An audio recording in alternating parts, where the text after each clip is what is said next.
ஒரு காலத்தில் கழுதை சில இடங்களில் ராஜாவின் வாகனமாக இருந்திருக்கிறது. ஆச்சரியமான விஷயம் அல்லவா? ஒரு மனிதர் சொன்னவுடன் ஒரு முழு அத்தி மரமே பட்டு போய்விட்டது. எங்கு, ஏன், எப்படி? வாருங்கள், இன்றைய தியானத்திற்குள்ளாக கடந்து செல்வோம். விடையை காண்போம்.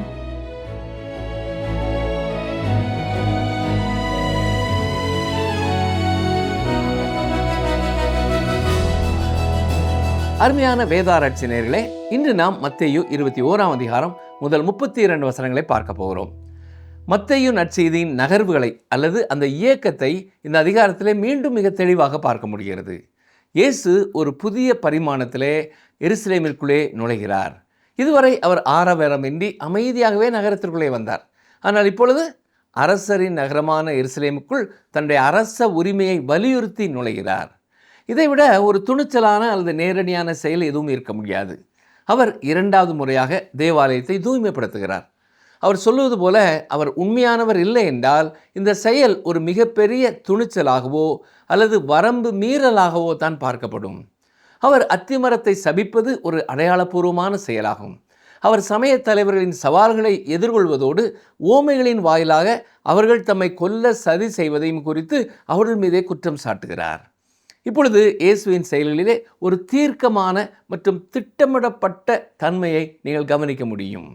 அவர் இப்பொழுது சூழ்நிலைகளை ஒரு முடிவை நோக்கி கொண்டு செல்கிறார். அவர்கள் எப்பொழுது எப்படி செயல்பட வேண்டும் என்பதை அவரே தீர்மானிக்கிறார். ஒட்டுமொத்த சூழலும் அவரது முழுமையான கட்டுப்பாட்டிலே இருக்கிறது. அவர் சிலுவையை நோக்கி செல்லும் இந்த நேரத்தில் தான் முந்தைய காலங்களை விட ஒரு பேரரசராக காணப்படுகிறார். பாருங்கள், மத்தேயு எழுதின சுவிசேஷம் 21ஆம் அதிகாரம் முதல் 3 வசனங்கள். அவர்கள் எருசலேமுக்கு சமீபமாய் சேர்ந்து ஒலிவு மலைக்கு அருகான பெத்பகேயுக்கு வந்தபோது இயேசுவானவர் சீஷரில் 2 பேரை நோக்கி, உங்களுக்கு எதிரே இருக்கிற கிராமத்துக்கு போங்கள். போன உடனே அங்கே ஒரு கழுதையையும் அதனோட ஒரு குட்டியையும் கட்டியிருக்க காண்பீர்கள். அவைகளை அவிழ்த்து என்னிடத்தில் கொண்டு வாருங்கள். ஒருவன் உங்களுக்கு ஏதாயிலும் சொன்னால் இவைகள் ஆண்டவருக்கு வேண்டும் என்று சொல்லுங்கள், உடனே அவைகளை அனுப்பிவிடுவான் என்று சொல்லி அவர்களை அனுப்பினார். பலர் இந்த சம்பவத்திலே ஒரு அற்புதத்தை பார்க்க முற்படுகிறார்கள். ஆனால் இதில் அற்புதம் இருப்பதாக கருதுவதற்கு எந்த காரணமும் இருப்பதாக தெரியவில்லை. இது மிகவும் இயல்பான ஒரு சாதாரண சூழ்நிலை தான். அநேகமாக இயேசு கிறிஸ்து கடந்த முறை எருசலேமிலே இருந்த பொழுது, அடுத்த முறை தான் நகரத்திற்கு வரும்பொழுது இந்த கழுதைகளை பயன்படுத்தி கொள்ள சில நண்பர்களிடத்திலே ஏற்பாடு செய்திருக்கலாம். தான் என்ன செய்ய திட்டமிட்டு இருக்கிறார் என்பதை அவர்களிடத்திலே வெளிப்படுத்தி இருக்கலாம். அவர்களும் பஸ்கா பண்டிகையின் பொழுது அவற்றை அவருக்காக தயார் நிலையிலே வைத்திருக்க ஒப்புக்கொண்டிருக்கலாம். அந்த கழுதைகளை அழைத்து வர தான் தனது சீடர்களிலே 2 அனுப்புவதாகவும் அவர்கள் ஆண்டவருக்கு இது தேவை என்று சொல்வார்கள் என்றும் அவர் அவர்களிடம் ஏற்கனவே சொல்லியிருக்கலாம். இந்த சம்பவத்தை நாம் இத்தகைய கோணத்திலே பார்த்தாலும் இது ஆச்சரியமான ஒன்றாகவே இருக்கிறது. பாருங்கள், மத்தேயு 21ஆம் அதிகாரம் 4, 5 வசனங்கள்.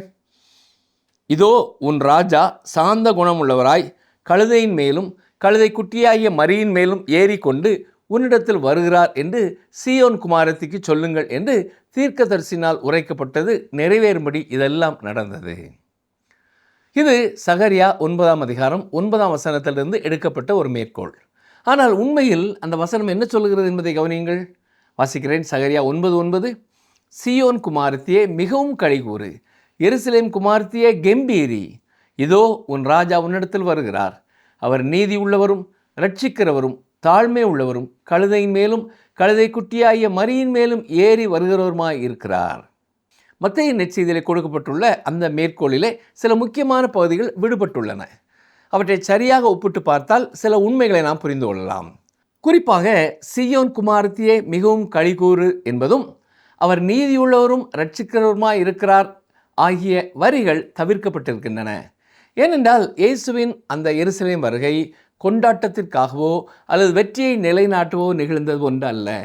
மாறாக அந்த மகிமையும் வெற்றியும் அவருடைய 2ஆம் வருகையின் போதே முழுமையடையும். எனவே உண்மையான வெற்றி பயணம் அப்பொழுதுதான் நிகழும் என்பதை இதிலிருந்து நாம் நன்றாக புரிந்து கொள்ளலாம். நமது ஆண்டவர் இந்த கழுதையின் மேலே ஏறி வந்ததால் தனது எளிமையை காட்டினார் என்று பொதுவாக கருதப்படுகிறது. ஆனால் அது உண்மை அல்ல. அக்காலத்திலே அரசர்கள் கழுதையின் மீது ஏறி வந்தது இன்று ஒரு நகரத்திற்குள் புதிய விலை உயர்ந்த ஒரு காரிலே வருவதற்கு ஒப்பானது தான். குதிரை என்பது போருக்கான ஒரு விலங்கு. ஆனால் கழுதை என்பது சமாதானத்தின் அடையாளமாகும். எனவே இயேசு இந்த சமாதானத்தின் விலங்கி மீது ஏறி எருசலேமிற்குள்ளே வந்தபொழுது தன்னை ஒரு அரசராகவே முன்னிறுத்தினார். அவர் ஒரு அரசராக தன்னை வெளிப்படுத்தினாலும் அவர் தாழ்மை உள்ளவராக இருந்தார் என்று தீர்க்கதரிசி கூறுவது நாம் கவனிக்க வேண்டிய மிக முக்கியமான ஒரு காரியம்தான். மத்தேயு 21 6 முதல் 9 வரை பாருங்கள். சீஷர்கள் போய் இயேசு தங்களுக்கு கட்டளையிட்டபடியே செய்து கழுதையையும் குட்டியையும் கொண்டு வந்து அவைகள் மேல் தங்கள் வஸ்திரங்களை போட்டு அவரை ஏற்றினார்கள். திரளான ஜனங்கள் தங்கள் வஸ்திரங்களை வழியிலே விரித்தார்கள். வேறு சிலர் மரக்கிளைகளை தரித்து வழியிலே பரப்பினார்கள். முன்னடப்பாரும் பின்னடப்பாரும் ஆகிய திரளான ஜனங்கள் தாவீதின் குமாரனுக்கு ஓசன்னா, கர்த்தரின் நாமத்தினாலே வருகிறவர் ஸ்தோத்தரிக்கப்பட்டவர், உன்னதத்திலே ஓசன்னா என்று சொல்லி ஆர்ப்பரித்தார்கள். இயேசு கிறிஸ்து இதற்கு முன் ஒருபொழுதும் இந்த வழியாக எருசலேமிற்குள் வந்திருக்க வாய்ப்பில்லை என்பதை யோவான் நற்செய்தியிலே நாம் வாசிக்கலாம். பொதுவாக அவர் பலியிடுவதற்கான விலங்குகள் கொண்டு வரப்படும் ஆட்டு வாசல் வழியாக எவரும் அறியா வண்ணம் அமைதியாக நகரத்திற்குள்ளே நுழைவது வழக்கமாயிருந்திருக்கலாம். ஆனால் இந்த முறை அப்படி அல்ல. இங்கே அவர் ஒரு அரசராக பவனி வருகிறார். அவரோடு இருப்பவர்களும் அவரை ஒரு அரசராக அங்கீகரிக்கிறார்கள். எனவே அவரை ஏற்றுக்கொள்வதா அல்லது நிராகரிப்பதா என்பதை தீர்மானிப்பதற்கான ஒரு வாய்ப்பாக இது அவர்களுக்கு அமைகிறது. தொடர்ந்து பாருங்கள். மத்தேயு 21 10-11 வசனங்கள். அவர் எருசலேமுக்குள் பிரவேசிக்கையில் நகரத்தார் யாவரும் ஆச்சரியப்பட்டு இவர் யார் என்று விசாரித்தார்கள். அதற்கு ஜனங்கள், இவர் கலிலேயாவில் உள்ள நாசரேத்திலிருந்து வந்த தீர்க்கதரிசியாகிய இயேசு என்றார்கள். கவனித்தீர்களா? கடைசி முறையாக தாம் யார் என்பதை எருசலேம் மக்கள் அறிந்து கொள்ளத்தக்க இவ்விதமாய் இயேசு கிறிஸ்து எருசலேமிற்குள்ளே நுழைகிறார். மத்தேயு 21 12-13 வசனங்களை பாருங்கள். இயேசு தேவாலயத்தில் பிரவேசித்து ஆலயத்திலே விற்கிறவர்களும் கொள்ளுகிறவர்களுமாகிய யாவரையும் வெளியே துரத்தி காசுக்காரருடைய பலகைகளையும் புறா விற்கிறவர்களின் ஆசனங்களையும் கவிழ்த்து, என்னுடைய வீடு ஜெப வீடு எனப்படும் என்று எழுதியிருக்கிறது, நீங்களோ அதை கள்ளர் குகை ஆக்கினீர்கள் என்றார். நிச்சயமாகவே இவை மிகவும் கடுமையான வார்த்தைகள் தான். சரி, அந்த வெற்றி பயணம் என்று அழைக்கப்படும் நிகழ்வை குறித்து சில உண்மைகளை பார்ப்போம். முதலாவதாக, உண்மையில் இதை வெற்றி பயணம் என்று கூற முடியாது. ஏனென்றால் நாம் ஏற்கனவே பார்த்தபடி சகரியாவின் தீர்க்க தரிசனத்திலே சில பகுதிகள் மட்டுமே அப்பொழுது நிறைவேறின. இப்பொழுது இயேசு எருசலேம் நகரத்துக்குள்ளே நுழைந்தது ஒரு இரட்சகராக இருப்பதற்காகவே. அவர் தன்னை மக்களுக்கு பகிரங்கமாய் வெளிப்படுத்துவதற்கான இறுதி வாய்ப்பை அவர்களுக்கு கொடுத்தார். 4 நற்செய்தி நூல்களையும் நீங்கள் ஒன்றாக இணைத்து பார்க்கும் பொழுது ஒரு முழுமையான சித்திரத்தை பார்க்க முடியும். அதிலிருந்து நாம் எடுத்துக்கொள்ளக்கூடிய தெளிவான முடிவு என்ன தெரியுமா? அவர் ஒரே நாளிலே நகரத்திற்குள்ளே நுழையவில்லை. மாறாக 3 வெவ்வேறு நாட்களிலே எருசலேமிற்குள்ளே வந்தார். முதல் முறை அவர் ஓய்வு நாளான சனிக்கிழமை அன்று சென்றார். அன்று பணம் மாற்றுகிறவர்கள் யாரும் அங்கே இருக்கவில்லை. அவர் அங்கே இருந்த அனைத்தையும் சுற்றி பார்த்துவிட்டு திரும்பினார். மார்க்கு 11 வசனத்தை பாருங்கள். அப்பொழுது இயேசு எருசலேமுக்கு வந்து தேவாலயத்தில் பிரவேசித்து எல்லாவற்றையும் சுற்றி பார்த்து சாயங்காலம் ஆனபோது 12 கூட பெத்தானியாவுக்கு போனார். அன்று அவர் ஒரு தலைமை குருவாக ஆலயத்திற்குள்ளே நுழைந்தார். 2ஆம் நாள் ஞாயிற்றுக்கிழமை. யூதர்களுக்கு அது வாரத்தின் முதல் நாள். அன்று பணம் மாற்றுகிறவர்கள் அங்கே இருந்தார்கள். நாம் சற்று முன் 12-13 வசனங்களிலே வாசித்தது போல அவர் தேவாலயத்தை தூய்மைப்படுத்தினார். அன்று அவர் ஒரு அரசராக நுழைந்தார். 3ஆம் நாள் திங்கட்கிழமை. யூதர்களுக்கு அது வாரத்தின் 2ஆம் நாள். இயேசு எருசலேமிற்குள்ளே நுழைந்த 3ஆம் நாள் திங்கட்கிழமை ஆகும். அந்த சமயத்திலே அவர் எருசலேம் நகரத்திற்காக கண்ணீர் விட்டு அழுதார். பின்னர் தேவாலயத்திற்குள்ளே சென்று போதித்து நோயாளிகளை குணமாக்கினார். இதை நாம் லூக்கா 19 41 முதல் 44 மற்றும் 47 முதல் 48 வசனங்களிலே வாசிக்கலாம். அன்று அவர் ஒரு தீர்க்கதரிசியாக அங்கே நுழைந்தார். மத்தேயு, மார்க்கு மற்றும் லூக்கா ஆகியோரின் பதிவுகளை ஒப்பிட்டு பார்க்கும் பொழுது அவை 3 வெவ்வேறு வருகைகளை பதிவு செய்திருப்பது தெளிவாக தெரிகிறது. இயேசு கிறிஸ்து 3 அடுத்தடுத்த நாட்களிலே அடுத்தடுத்த 3 நிலைகளிலே, அதாவது தலைமை குருவாக, அரசராக மற்றும் தீர்க்கதரிசியாக எருசலேமுக்குள்ளே நுழைந்தார் என்றும் ஒவ்வொரு நாளும் அவர் பெத்தானியாவுக்கு திரும்பி சென்றார் என்றும் சொல்லலாம். அவர் கைது செய்யப்படும் வரை ஒரு இரவு கூட எருசலேம் நகரத்திலே அவர் தங்கி இருக்கவில்லை என்பது இதன் மூலமாய் வெளிப்படையாய் தெரிகிறது. வெற்றி பயணம் என்று சொல்லப்படும் அந்த எருசலேம் நுழைவு சிலுவையில் தான் முடிந்தது என்பதை நாம் மறந்து போய்விடக்கூடாது. ஆனால் அவர் 2ஆம் முறை வரும்பொழுது உண்மையான வெற்றியோடு வருவார். எபிரேயர் புத்தகத்தின் ஆசிரியர் இதை மிக அழகாக இணைத்து கூறியிருக்கிறார். கவனியங்கள், வாசிக்கிறேன். எபிரேயர் 9 28 கிறிஸ்துவும் அநேகருடைய பாவங்களை சுமந்து தீர்க்கும்படிக்கு ஒரே தரம் பலியிடப்பட்டு தமக்காக காத்து கொண்டிருக்கிறவர்களுக்கு இரட்சிப்பை அருளும்படி இரண்டாம் தரம் பாவமில்லாமல் தரிசனமாவார். தொடர்ந்து கவனியுங்கள். சகரியா 14ஆம் அதிகாரம் 4ஆம் வசனத்தின்படி அவர் அடுத்த முறை இந்த பூமிக்கு வரும்பொழுது அவருடைய பாதங்கள் ஒலிவ மலையின் மேல் நிற்கும். அங்குதான் அவர் இறங்குவார். அதன் பிறகு அவர் எருசலேம் நகரத்திற்குள்ளே நுழையும் பொழுதுதான் அது உண்மையான வெற்றி பயணமாக இருக்கும். இப்பொழுது இந்த 3 நாட்கள் அவர் எருசலேமின் உள்ளே வந்ததையும் நாம் வெற்றி பயணம் என்று அழைக்க முடியாது. ஏனென்றால் அவர் உங்கள் மற்றும் என் பாவங்களுக்காக மரிக்க சிலுவையை நோக்கி சென்று கொண்டிருக்கிறார். கர்த்தர் ஆலயத்தை தூய்மைப்படுத்திய பின் உதவிக்காக பலர் அவரிடம் வந்தார்கள். பாருங்கள், மத்தேயு 21ஆம் அதிகாரம் 14ஆம் வசனம்.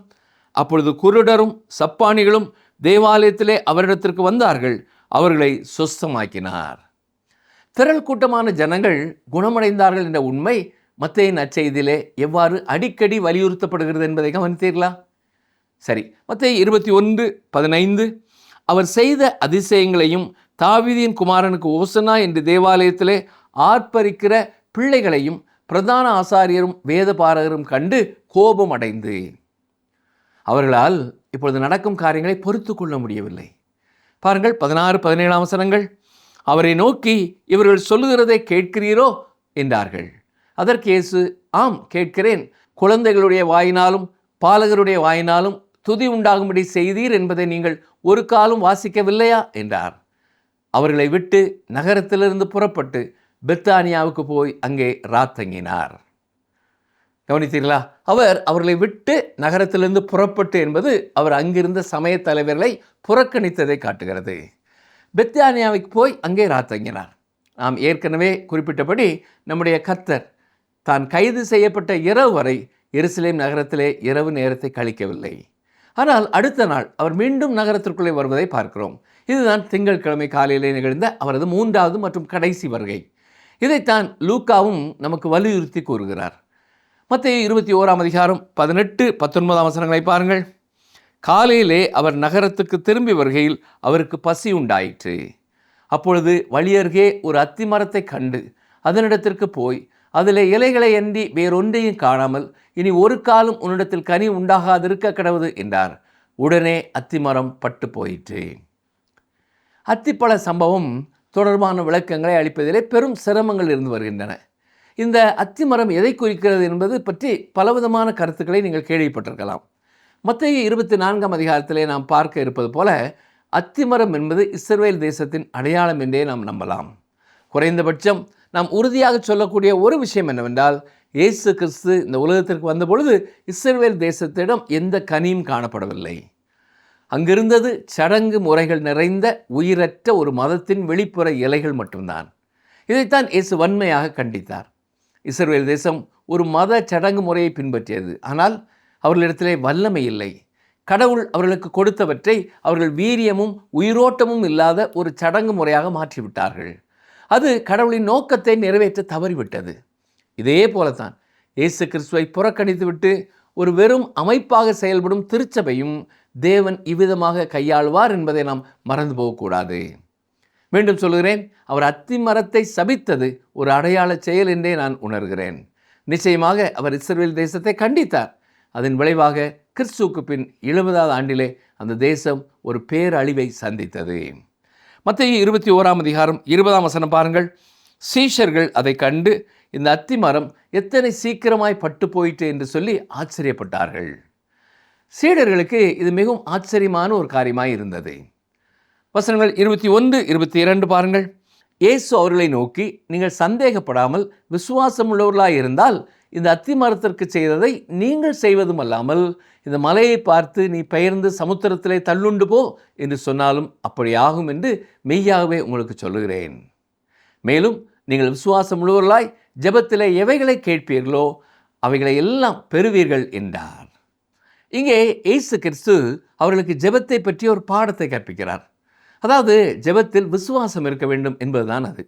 அத்திமரம் சபிக்கப்பட்டதை கண்டு அவர்கள் ஆச்சரியப்பட்ட பொழுது தேவன் இத்தகைய அற்புதமான வழியிலே செயல்பட முடியும் என்பதை நம்புவதற்கு தேவையான விசுவாசம் அவர்களிடத்தில் இல்லை என்பதே அவர்களின் பிரச்சனை என்பதை அங்கே தெளிவாய் எடுத்துச் சொல்கிறார்.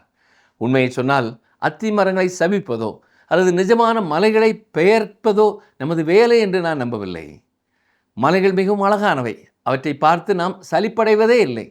ஒவ்வொரு நாளும் அந்த மலைகள் ஒவ்வொரு விதமாக தோற்றமளிக்கும். அந்த அழகை நாம் எப்பொழுதுமே ரசிக்கலாம். சங்கீதம் 121 சங்கீதக்காரனும், எனக்கு ஒத்தாசை வரும் பர்வதங்களுக்கு நேராக என் கண்களை ஏறெடுக்கிறேன் என்று சொல்கிறார். அவருடைய உதவி மலைகளிலிருந்து வந்ததாக அவர் குறிப்பிடவில்லை. ஏனென்றால் அவர் தொடர்ந்து சொல்லும் பொழுது, வானத்தையும் பூமியையும் உண்டாக்கின கர்த்தரிடத்திலிருந்தே எனக்கு ஒத்தாசை வரும் என்று சேர்த்து சொல்லியிருக்கிறார். நிச்சயமாக நாம் மலைகளிடத்திலிருந்து உதவியை எதிர்பார்ப்பதில்லை, அவற்றை ரசிப்பதற்காக மட்டுமே பார்க்கிறோம். அவற்றை நகர்த்த வேண்டும் என்று நான் ஒருபொழுதும் விரும்பியதுமில்லை. மலைகளை நகர்த்துவதையும் அத்தி மரங்களை சபிப்பதையும் விட பெரிய மற்றும் முக்கியமான காரியங்கள் செய்ய வேண்டியிருப்பதாக நான் உணர்கிறேன். கிறிஸ்துவின் நற்செய்தியை பிரசங்கிப்பதும் தேவனுடைய ஆவியானவர் பயன்படுத்தும் வகையிலே அவருடைய வார்த்தையை அறிவிப்பதுமே முக்கியமானது. அருமையானவர்களே, அதுதான் ஒரு அதிசயம். மண்ணாலான இந்த உதடுகள் எதை கூறினாலும் அதை கொண்டு ஒருவருடைய வாழ்க்கையை தேவ ஆவியானவர் மாற்றுகிறார் என்றால் அந்த மாற்றத்திற்கு தேவையான விசுவாசத்தையே நான் விரும்புகிறேன். தேவன் தமது வார்த்தையை பயன்படுத்த முடியும் என்றும் பயன்படுத்துவார் என்றும் நம்புவதற்கு தேவையான விசுவாசமே நமக்கு இப்பொழுது தேவை. அங்கே மீண்டும் சமய தலைவர்கள் வந்து அவருக்கு சவால் விடுகிறார்கள். பாருங்கள், மத்தேயு 21 அவர் தேவாலயத்தில் வந்து உபதேசம் பண்ணுகையில் பிரதான ஆசாரியரும் ஜனத்தின் மூப்பரும் அவரிடத்தில் வந்து, நீர் எந்த அதிகாரத்தினால் இவைகளை செய்கிறீர்? இந்த அதிகாரத்தை உமக்கு கொடுத்தவர் யார் என்று கேட்டார்கள். சமய தலைவர்கள் மிகவும் கொடூரமானவர்களாகவும் வெறுப்பு நிறைந்தவர்களாகவும் மாறிக்கொண்டிருப்பதை இங்கே நாம் பார்க்க முடிகிறது. ஒரு விஷயத்தை கவனித்தீர்களா? கர்த்தராய் இயேசு செய்த காரியங்களை அவர்கள் கேள்வி கேட்கவில்லை. அவர் செய்த அற்புதங்களை அவர்களால் மறுக்க முடியவில்லை. அதற்கு எந்த ஆதாரமும் அவர்களிடத்தில் இல்லை. அதனால் அவர்கள் இயேசு எதை செய்தாலும் எந்த அதிகாரத்தினால் இதை செய்கிறீர் என்று அவருடைய அதிகாரத்தை மட்டுமே கேள்வி கேட்கிறார்கள். பாருங்கள், மத்தேயு 21 இயேசு பிரதித்திரமாக, நானும் உங்களிடத்தில் ஒரு காரியத்தை கேட்கிறேன், அதை எனக்கு சொல்வீர்களானால் நானும் இன்ன அதிகாரத்தினாலே இவைகளை செய்கிறேன் என்று உங்களுக்கு சொல்லுவேன். என் கேள்விக்கு நீங்கள் பதில் சொன்னால் நானும் சொல்லுகிறேன் என்று சொல்லுகிறார். மத்தேயு 21 பாருங்கள். யோவான் கொடுத்த ஸ்நானம் தேவனால் உண்டாயிற்றோ மனுஷரால் உண்டாயிற்றோ, யாரால் உண்டாயிற்று என்று கேட்டார். அதற்கு அவர்கள், தேவனால் உண்டாயிற்று என்று சொல்லுவோமானால் பின்ன ஏன் அவனை விசுவாசிக்கவில்லை என்று நம்மை கேட்பார். மனுஷரால் உண்டாயிற்று என்று சொல்லுவோமானால் ஜனங்களுக்கு பயப்படுகிறோம், எல்லாரும் யோவானை தீர்க்கதரிசி என்று எண்ணுகிறார்களே என்று தங்களுக்குள்ளே ஆலோசனை பண்ணி. பார்த்தீர்களா?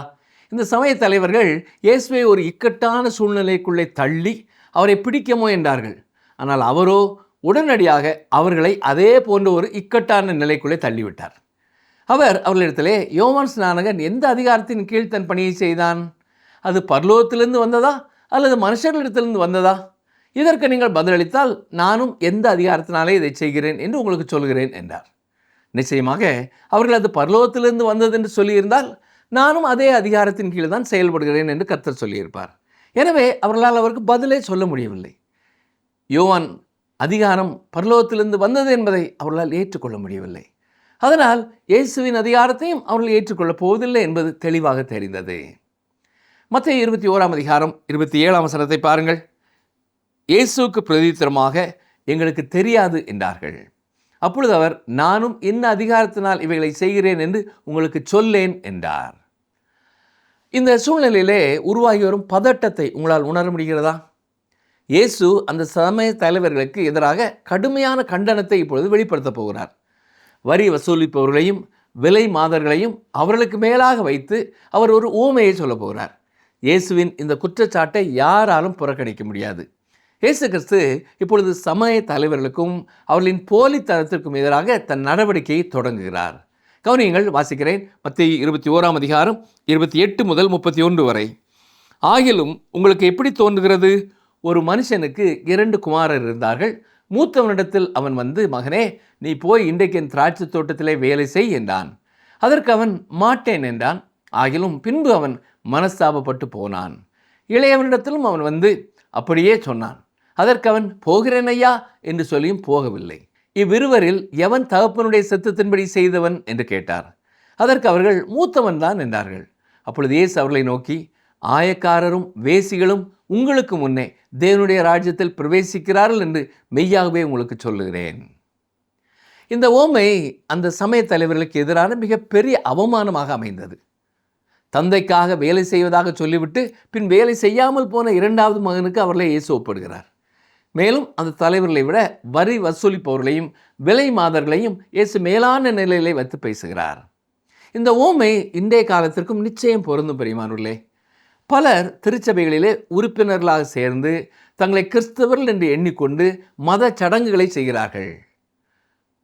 கொள்கைகளை அறிவால் ஏற்றுக்கொள்கிறார்கள். ஆனால் ஒருவருடைய வாழ்க்கையிலே மாற்றம் ஏற்படாத வரை அவர் உண்மையான விசுவாசி அல்ல. இப்படி இருக்க ஒருவன் கிறிஸ்துவுக்குள் இருந்தால் புது சிருஷ்டியாய் இருக்கிறான், பழையவைகள் ஒளிந்து போயின, எல்லாம் புதிதாயின என்றுதான் 2 கொரிந்தியர் 5:17 வாசிக்கிறோம்.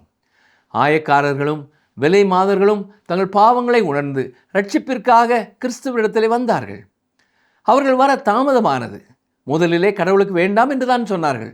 ஆனால் பின் மனம் வருந்தி அவரிடம் ஓடி வந்தார்கள். அவரும் அவர்களை ஏற்றுக்கொண்டார். மத்தேயு 21:32 பாருங்கள். ஏனென்றால் யோவான் நீதி மார்க்கமாய் உங்களிடத்தில் வந்திருந்தும் நீங்கள் அவனை விசுவாசிக்கவில்லை, ஆயக்காரரும் வேசிகளுமோ அவனை விசுவாசித்தார்கள். அதை நீங்கள் கண்டும் அவனை விசுவாசிக்கும்படியாக பின்பாயிலும் மனஸ்தாபப்படவில்லை என்றார். கவனித்தீர்களா? சமய தலைவர்கள் கடைபிடித்த மதம் என்பது வெறும் வெளிப்புற அலங்காரங்களை போன்றது. அதன் உள்ளே உண்மையானது எதுவும் இல்லை. ஆனால் ஒரு நபர் இயேசு கிறிஸ்துவை இரட்சகராக ஏற்றுக்கொள்ளும் பொழுது அவருடைய உள்ளம் வெறும் அலங்காரம் மட்டும் செய்யப்பட போவதில்லை, அது முழுமையாக புதியதாக மாற்றப்படுகிறது. இப்பொழுது அந்த சமய தலைவர்கள் அங்கே இருந்து நகர்ந்து செல்வதற்கு முன்பாகவே இயேசு கிறிஸ்து அவர்களுக்கு மற்றொரு ஓமையும் கூறுகிறார். அதை குறித்து நாம் அடுத்த வேதாட்சி பகுதியிலே கற்றுக்கொள்வோம். சரி, இன்று கற்றுக்கொண்ட பகுதியிலிருந்து சில சத்தியங்களை மீண்டும் நான் ஞாபகப்படுத்த விரும்புகிறேன். இயேசு எருசலேமிற்குள்ளே கழுதையின் மேலே ஏறி வந்த பொழுது அவர் தன்னை ஒரு தாழ்மையுள்ள அரசராக வெளிப்படுத்தினார். அவர் வெறும் அரசியல் மாற்றத்திற்காக வரவில்லை, நம் இதயங்களை ஆளுகை செய்ய வந்தார். சமய தலைவர்கள் அவருடைய அதிகாரத்தை கேள்வி கேட்டார்கள். ஆனால் இயேசுவின் அதிகாரம் அற்புதங்களிலும் போதனைகளிலும் மட்டுமல்ல, ஒரு மனிதனின் வாழ்க்கையை முழுவதுமாக மாற்றும் வல்லமையில் இருக்கிறது. நாம் நம்முடைய வாழ்க்கையின் முழு அதிகாரத்தையும் அவரிடத்தில் ஒப்படைத்திருக்கிறோமா? அவரால் உண்மையான மாற்றம் பெற்றிருக்கிறோமா? அடுத்ததாக, கனியற்ற அத்திமரம் என்பது வெறும் சடங்கு ஆச்சாரங்கள் நிறைந்த மத வாழ்விற்கு ஒரு எச்சரிக்கை.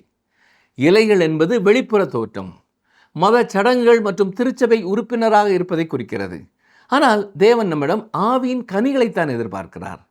உயிரோட்டமில்லாத மத சடங்குகளை விட தேவனுடைய சித்தத்திற்கு செய்யும் கீழ்ப்படிதலையே அவர் விரும்புகிறார். நமது வாழ்க்கையிலே வெறும் இலைகள் மட்டும் இருக்கிறதா, அல்லது பிறர் சுவைக்கக்கூடிய நற்கனிகள் இருக்கிறதா என்பதை கொஞ்சம் நாம் சிந்தித்து பார்ப்போம். மூன்றாவதாக, 2 குமாரர்களின் ஓமை நமக்கு ஒரு பெரிய நம்பிக்கையையும் எச்சரிக்கையும் கொடுக்கிறது. வாயினால் கீழ்ப்படுகிறேன் என்று சொல்லிவிட்டு செயலிலே மறுப்பவர்களை விட முதலில் மறுத்தாலும் பிறகு தன் தவற்றை உணர்ந்து மனம் திரும்பும் ஆயக்காரர்களும் விலை மாதர்களும் தேவனுடைய ராஜ்யத்திற்கு நெருக்கமானவர்கள். இப்படி இருக்க ஒருவன் கிறிஸ்துவுக்குள் இருந்தால் புது சிருஷ்டியாய் இருக்கிறான், பழையவைகள் ஒளிந்து போயின, எல்லாம் புதிதாயின. இயேசுவை நமது வாழ்க்கையின் தலைமை குருவாக, நம்முடைய அரசராக மற்றும் தீர்க்கதரிசியாக ஏற்றுக்கொள்வது என்பது வெறும் அறிவார்ந்த ஒப்புதல் அல்ல பிரியமானவர்களே. அது நம்முடைய பழைய சுபாவங்களை விட்டுவிட்டு புதிய சிருஷ்டியாக மாறும் ஒரு தெய்வீக அனுபவம். அத்திமரம் போல பட்டு போகாமல் கிறிஸ்துவின் வார்த்தையிலே நிலைத்திருந்து கனி கொடுக்கும் விசுவாசிகளாக வாழ நம்மை நாமே ஆராய்ந்து பார்ப்போமா?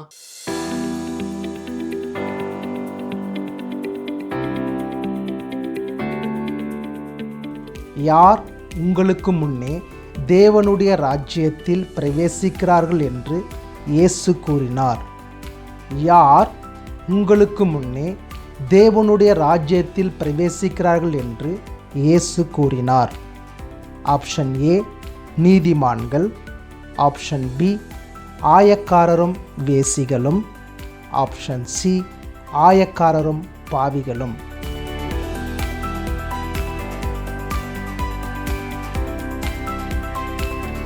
நாம் அதிக விருப்பமாக கொண்டாடப்படும் குருத்தோலை ஞாயிறு போன்ற ஒரு ஞாயிற்றில் ராஜாதி ராஜாவாம் ஆண்டவர் பவனி வந்தார். இன்று நம் வாழ்விலும் அவர் ராஜாதி ராஜாவாக இருக்கிறாரா? நம்முடைய வாழ்வு எப்படி உள்ளது? சபிக்கப்பட்ட அத்திமரம் போல வெளியரங்கமான அலங்கார காரியங்களால் நிறைந்து உள்ளான ஆவிக்குரிய கனிகள் ஏதும் இல்லாமல் இருக்கிறோமா? நம்மை நாமே ஆராய்ந்து ஆண்டவர் முன் சரி செய்வது அவசியம் நேயரே. இந்த நிகழ்ச்சி உங்களுக்கு பிடிச்சிருக்கா? அப்ப இப்பவே மிஸ்டர் கால் கொடுங்க. பரிசு வெல்றது நீங்களாவும் இருக்கலாம்.